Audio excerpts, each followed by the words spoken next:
So hello everyone, today will be starting with 11th class economics. 11th class के economics में हमारे पास that is one micro economics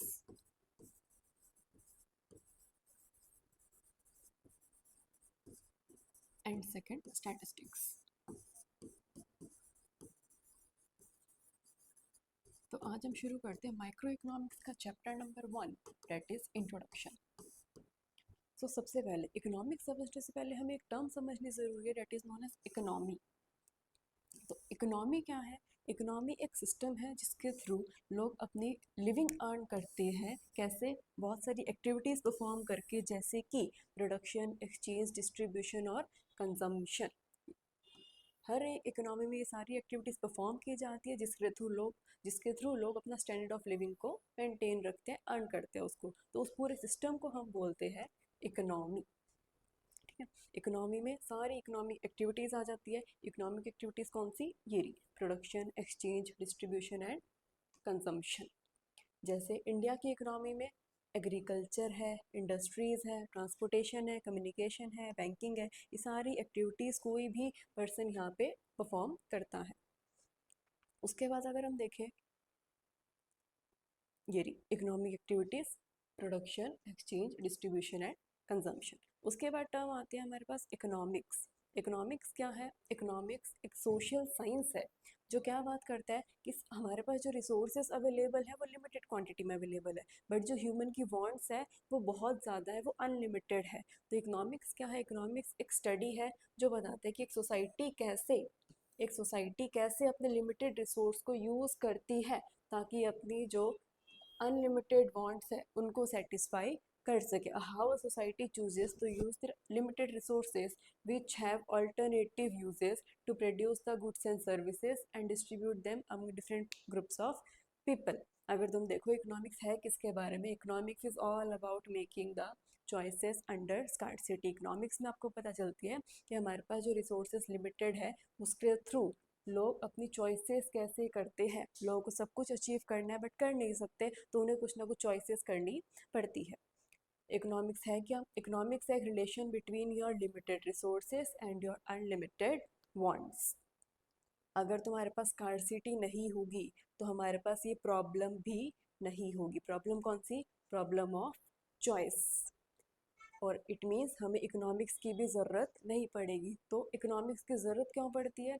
economics की ज़रूरत इसलिए होती है क्योंकि हमारे पास resources are available in limited quantity and your wants are unlimited. That means आपके पास क्या है? चीज़ों की स्कार्सिटी है।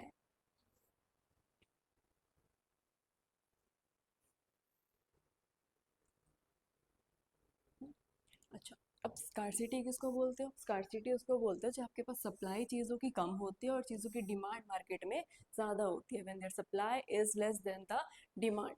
सो रिसोर्सेज जो अवेलेबल है वो हमेशा कम होते हैं। किससे? जो आपको चाहिए, व्हाट पीपल वांट, जो आपको चाहिए उससे हमेशा कम क्वांटिटी में रिसोर्सेज अवेलेबल होते हैं।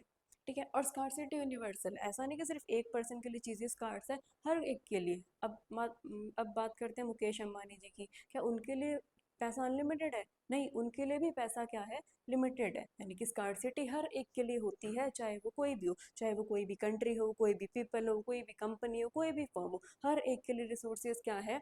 स्कार्स है। Scarcity forces us to economize the, which means to make the optimum use of the available resources. कि आपके पास जो रिसोर्सेज अवेलेबल है उनका आप बेस्ट यूसेज कैसे कर सकते हो, ये आपको कौन सिखाता है? चीज स्कार्सिटी सिखाती है आपको, इकोनॉमिक्स सिखाती है इस चीज़ को, राइट। तो ज़्यादा है रिसोर्सेज। हाँ, अगर रिसोर्सेज ज़्यादा है इट डजेंट मीन कि स्कार्सिटी नहीं है। वहाँ पे स्कार्सिटी फिर भी है, लेकिन वहाँ पे स्कार्सिटी चीज़ों की कम है। There is less scarcity in case of more resources. That means आपके पास जो इकोनॉमिक प्रॉब्लम्स है वो भी फिर कम है।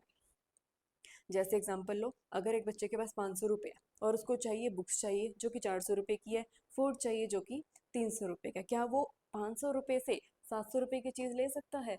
नहीं ले सकता। उसको चॉइस यहाँ पे करनी पड़ेगी कि वो फूड ले या फिर बुक्स ले। अगर दोनों लेना चाहता है तो ये 500 रुपये कैसे एलोकेट करे कि उसको दोनों चीज़ें मिल जाए। हो सकता है 300 200 लगा दे, हो सकता है 400 और 100 लगा दे। उसको यहाँ पे चॉइस करनी पड़ेगी, यानी कि उसको चूज करना पड़ेगा स्कार्सिटी के रहते।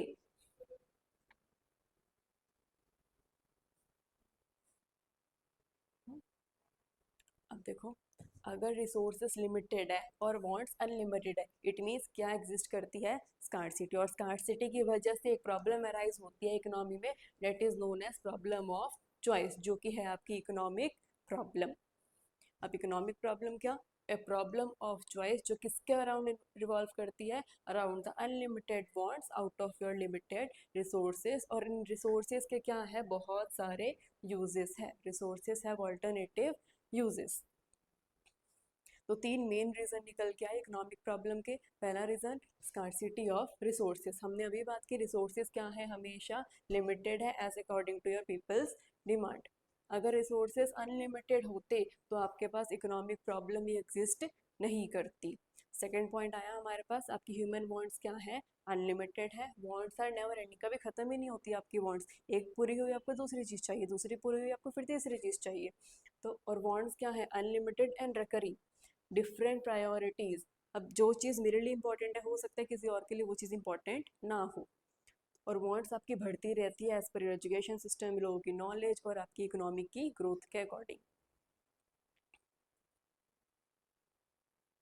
अल्टरनेटिव यूज़ ऑफ रिसोर्सेज, आपके पास जो रिसोर्सेज अवेलेबल है उनके क्या है, बहुत सारे डिफरेंट यूजेस है। जैसे एक लैंड है, एक लैंड को आप एज अ फॉर फार्मिंग भी यूज़ कर सकते हो, उस पर आप बिल्डिंग भी कंस्ट्रक्ट कर सकते हो, उस पर आप एक इंडस्ट्री भी कंस्ट्रक्ट कर सकते हो। ये आपको इवेंचुअली चूज़ करना होगा कि आपको उस लैंड को कैसे यूटिलाइज किया जाए जिससे आप उसका बेस्ट यूज़, आप उससे मैक्सिमम प्रॉफिट्स अर्न कर सको।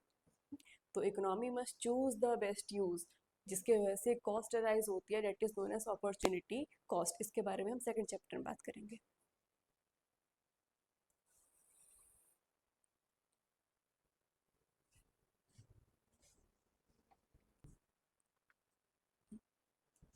तो नेक्स्ट हमारे पास आता है ब्रांचेस ऑफ इकोनॉमिक्स। इकोनॉमिक्स को मेनली दो ब्रांच में क्लासिफाई किया गया है, micro micro economics and macro economics. Do you know ये क्लासिफिकेशन किया किसने है, ये क्लासिफिकेशन किया है रगनार फ्रिश ने।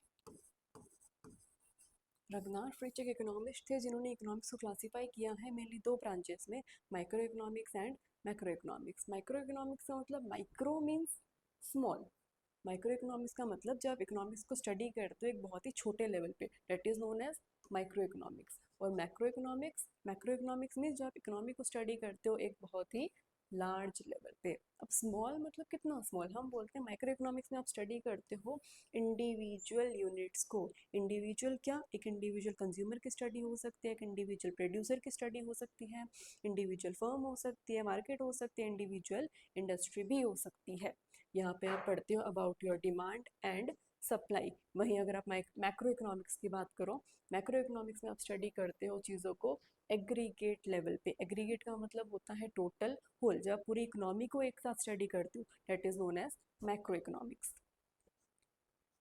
माइक्रो इकोनॉमिक्स को आप बोलते हो price theory, it is a theory of price. क्यों बोलते हो, क्योंकि माइक्रो इकोनॉमिक्स में आप सीखते हो कि चीज़ों के प्राइसेस कैसे डिटरमाइन होते हैं मार्केट में।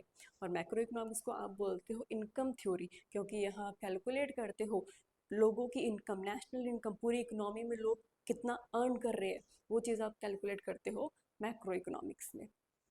Father of micro economics is professor Alfred martial and father of macroeconomics is J.M. Keynes. J.M. full form John Maynard Keynes. इसके एग्जांपल्स इंडिविजुअल इनकम और इंडिविजुअल प्राइजेस, इसके एग्जांपल नेशनल इनकम और GDP. हमने कहा micro economics में main tools क्या हैं आपके, डिमांड और supply. Price mechanism guides all the decisions. ऐसी इकोनॉमिक्स जिसमें सारा कुछ रिवॉल्व करता है around the prices of commodities. इसमें आप सीखोगे कि प्राइजेस कैसे डिटरमाइन किए जाते हैं इंडिविजुअल मार्केट्स में। जैसे एग्जांपल, अनियन के प्राइजेस क्यों बढ़े, एक फर्म को 100 वर्कर्स क्यों चाहिए, बात हो रही है इंडिविजुअल चीज़ों की, इंडिविजुअल प्रोडक्ट, सिर्फ अनियन के प्राइसेस की बात हो रही है, एक इंडिविजुअल फर्म की बात हो रही है कि उन फर्म को 100 वर्कर्स क्यों चाहिए। और मैक्रो इकोनॉमिक्स में किससे कंसर्न है, about your national level issues. आपके जो नेशनल लेवल पे प्रॉब्लम्स होती है जैसे inflation, unemployment, poverty, GDP growth, इन सब के अराउंड रिवॉल्व करती है आपकी मैक्रो इकोनॉमिक्स। ये सारी प्रॉब्लम्स को स्टडी करके गवर्नमेंट को हेल्प होती है in order to design their physical and monetary policies. Government अपनी पॉलिसीज को फ्रेम करती है by studying all these issues. जैसे एग्जांपल गिवन है, इंडिया की जीडीपी 7% क्यों है, रीजंस क्या हो सकते हैं इसके। कंट्री में what causes unemployment to rise nationally, आपकी कंट्री में अनएम्प्लॉयमेंट क्यों बढ़ रही है, ये सारे रीजंस गवर्नमेंट स्टडी करके फिर कुछ पॉलिसीज फ्रेम करती है। नेक्स्ट आपको एक डिफरेंस की टेबल गिवन है। Meaning, it studies individual units, it studies only the aggregates. इसका दूसरा नाम हमने बात की प्राइस थ्योरी, इसको बोलते हैं इनकम एंड एम्प्लॉयमेंट थ्योरी। इसके main tools demand and supply, यहाँ पे आ जाएंगे aggregate demand and aggregate supply. इसका मेन एम क्या है, टू डिटरमाइन द प्राइजेस। इसका main aim to determine the national income and poverty and unemployment level in the economy. Aggregation मतलब क्या, माइक्रो इकोनॉमिक्स में भी एग्रीगेशन स्टडी करते हो? जी बिल्कुल करते हो। जब आप मार्केट लेवल पे चीज़ों को स्टडी करते हो तब आपके पास एग्रीगेशन होता है, लेकिन हाँ, as compare to macro economics यहाँ का एग्रीगेशन बहुत लिमिटेड है।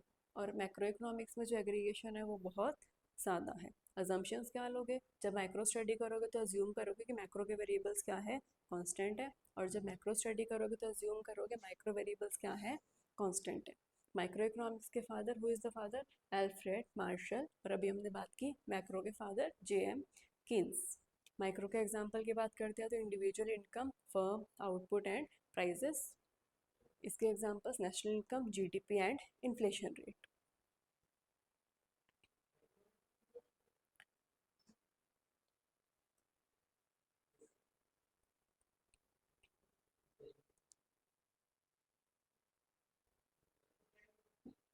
Positive and normative. अच्छा, इकोनॉमिक्स के नेचर की अगर हम बात करें तो इकोनॉमिक्स के मेनली दो नेचर होते हैं, साइंस एंड आर्ट। किसी भी चीज़ को साइंस तब बोलते हो जब वो किसी भी चीज़ बेस्ड होता है एक्सपेरिमेंट्स पे, cause and effect relationship show करता है, एक प्रॉपर सिस्टम से चलता है वो चीज़। और किसी भी चीज़ को आर्ट तब बोलते हो जब कोई चीज़ आप थियोरेटिकल नॉलेज गेन करके उस चीज़ को प्रैक्टिकली अप्लाई करते हो। तो इकोनॉमिक्स को हम अंडर साइंस दो पार्ट्स में क्लासीफाई करते हैं, पॉजिटिव इकोनॉमिक्स और नॉर्मेटिव इकोनॉमिक्स। पॉजिटिव इकोनॉमिक्स की बात करें तो पॉजिटिव इकोनॉमिक्स डील करता है what is, what was and what will be, कि क्या था, क्या है और क्या होगा। लेकिन वही नॉर्मेटिव की बात करें तो नॉर्मेटिव कहता है व्हाट ऑट टू बी, क्या होना चाहिए। पॉजिटिव इकोनॉमिक्स फैक्ट्स की बात करता है, और फैक्ट्स सच भी हो सकते हैं, झूठ भी हो सकते हैं। लेकिन जो आपकी नॉर्मेटिव इकोनॉमिक्स है वो आपको जजमेंट्स प्रोवाइड करता है सिर्फ कि हाँ ऐसा होना चाहिए, इंडिया में चीज़ों के रेट्स कम हो जाने चाहिए। लेकिन पॉजिटिव में कोई भी वैल्यू जजमेंट नहीं होती, यहाँ पे ओपिनियंस होते हैं, वहाँ कोई ओपिनियंस नहीं होते। Positive economics can be verified, हमने कहा इंडिया में रेट बढ़ जाने चाहिए, क्या आप इस स्टेटमेंट को वेरीफाई कर सकते हो? नहीं कर सकते। लेकिन अगर हम ये बोले कि इंडिया में रेट 10% बढ़ गए पिछले साल से, क्या इसको वेरीफाई कर सकते हैं? हाँ कर सकते हैं। तो पॉजिटिव इकोनॉमिक्स को आप वेरीफाई कर सकते हो, नॉर्मेटिव को आप वेरीफाई नहीं कर सकते। ये फैक्ट्स पे बेस्ड होता है और ये सिर्फ आपको सजेस्ट करता है, आपको सिर्फ ओपिनियंस प्रोवाइड करता है। जैसे एग्जांपल गिवन है, इंडिया का इन्फ्लेशन 6% है, ये एक पॉजिटिव है, इसको आप वेरीफाई कर सकते हो। लेकिन अगर कोई बोले India should reduce inflation to 3%, India का इन्फ्लेशन कम हो जाना चाहिए 3% तक, तो क्या आप इसको वेरीफाई कर सकते हो? नहीं कर सकते। ये सिर्फ एक ओपिनियन है जो पब्लिक ने दिया है। अगर डिफरेंस की बात करो तो पॉजिटिव इकोनॉमिक्स क्या है, व्हाट इज, ये रियलिटी को डिस्क्राइब करता है कि क्या एक्चुअली में है। और नॉर्मेटिव बात करता है व्हाट ऑट टू बी, क्या आइडियल है, कैसा होना चाहिए। वैल्यू जजमेंट्स, पॉजिटिव में कोई जजमेंट्स नहीं होते, जबकि नॉर्मेटिव वैल्यू जजमेंट्स होते हैं। पॉजिटिव इकोनॉमिक्स में चीज़ों को आप वेरीफाई कर सकते हो, यहाँ वेरिफिकेशन पॉसिबल नहीं है। नेचर यहाँ पे फैक्ट बेसिस पे बात करता है और यहाँ पे सिर्फ एक सजेशंस होते हैं। पर्पस क्या है इसका, to describe the economic activity, economic activity आपकी है कैसी, प्रोडक्शन है तो कितना है। और ये डिटरमाइन करता है इकोनॉमिक आइडियल्स एंड गोल्स की कैसा होना चाहिए। किसने दी थी? रॉबिन्स ने दी थी। ये दी थी आपके प्रोफेसर अल्फ्रेड मार्शल ने। एग्जाम्पल्स, प्राइजेस बढ़ रहे हैं, it can be verified, but India should control the rising prices, it can not be verified. Central problems of an economy, आपकी इकोनॉमी में एक तो हमने पढ़ी ऊपर इकोनॉमिक प्रॉब्लम डील करती है प्रॉब्लम ऑफ चॉइस से। सेंट्रल प्रॉब्लम डील करती है about what to produce, how to produce and for whom to produce, जिसका डिस्कशन हम करेंगे सेकंड चैप्टर में।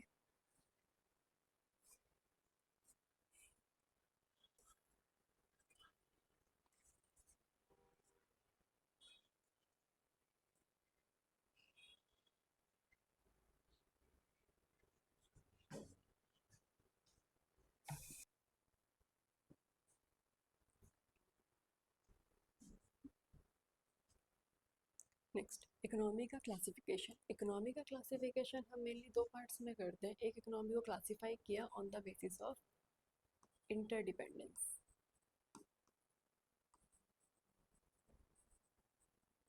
एक क्लासिफिकेशन है on the basis of control and ownership. On the basis of interdependence economy को दो पार्ट्स में क्लासिफाई किया गया, simple economy and complex economy. Simple economy क्या है? सिंपल इकोनॉमी एक ऐसी इकोनॉमी जिस पे लोग दूसरों पे डिपेंडेंट बहुत कम होते हैं। लोग लगभग सारा काम क्या करते हैं, खुद से करने की कोशिश करते हैं। और ऐसी इकोनॉमी में जो गुड्स और सर्विस का प्रोडक्शन है वो भी क्या है, बहुत कम है। कोई सरप्लस नहीं बचता, जितना प्रोडक्शन होता है उतना ही लोग कंज्यूम कर लेते हैं। यहाँ पे जो डिसीजंस होते हैं वो कौन लेते हैं? मार्केट्स नहीं लेते, बल्कि लोगों का जो ट्रेडिशन है, लोगों का जो कस्टम है, वो यहाँ के डिसीजंस लिए जाते हैं। तो यहाँ की बार्टर सिस्टम यूज़ होता है यहाँ पे। आप कह सकते हैं आपके पुराने टाइम की जो इकोनॉमी थी, जहाँ पे लोग एक्सचेंज करते थे through the process of barter system, that economy is known as simple economy. Complex economy की बात करें तो कॉम्प्लेक्स इकोनॉमी में आपको बहुत ज़्यादा वैरायटी मिल जाएगी गुड्स और सर्विसेज में, और यहाँ पे लोग डिपेंडेंट पे क्या होते हैं, दूसरों पे बहुत ज़्यादा होते हैं। Deep interdependence between sectors, dependence क्या है लोगों का, ज़्यादा है। इकोनॉमिक डिसीजंस कैसे लिए जाते हैं? Through the price mechanism, demand और सप्लाई डिसाइड करती है यहाँ पे सब कुछ। टेक्नोलॉजी एडवांस्ड यूज़ होती है, मनी का यूज़ यहाँ पे होता है, कोई बार्टर सिस्टम यहाँ पे नहीं होता। International trade, global supply chains और फाइनेंशियल सिस्टम्स आप यहाँ पे बहुत ज़्यादा क्या है, कॉम्प्लेक्स है, which is not easy to understand. Example अगर हम बात करें, इंडिया की इकोनॉमी, यूएस की इकोनॉमी, यूके की इकोनॉमी, ये सारी क्या है, कॉम्प्लेक्स इकोनॉमी है।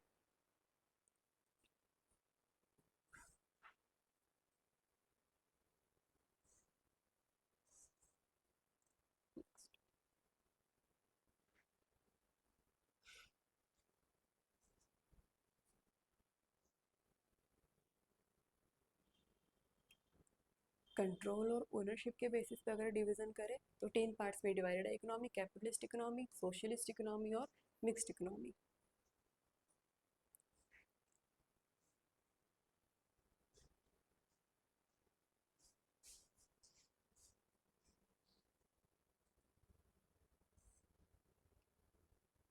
कैपिटलिस्ट इकोनॉमी कौन सी इकोनॉमी? कैपिटलिस्ट इकोनॉमी ऐसी इकोनॉमी होती है जिसमें सारे रिसोर्सेज, सारे फैक्टर्स ऑफ प्रोडक्शन कौन कंट्रोल कर रहा है? प्राइवेट सेक्टर कंट्रोल कर रहे हैं। सारे इकोनॉमिक डिसीजंस कौन ले रहा है यहाँ पे? Regarding what, how and for whom to produce, सब कुछ डिसाइड हो रहा है थ्रू प्राइस मैकेनिज्म। प्रॉफिट यहाँ पे क्या है, उनका मोटिव है। और कंपटीशन यहाँ पे बहुत ज़्यादा है, क्योंकि जब प्राइवेट सेक्टर आ जाता है तो हम बात करते हैं कंपटीशन वहाँ पे हमेशा ज़्यादा होता है। गवर्नमेंट का रोल यहाँ पे मिनिमल, बहुत कम है। गवर्नमेंट यहाँ पे बीच में ज़्यादा इंटरफेयर नहीं करती, लेकिन हाँ, कंट्री के जो रूल्स और रेगुलेशंस होते हैं वो फिर भी कहीं ना कहीं गवर्नमेंट क्रिएट करती है।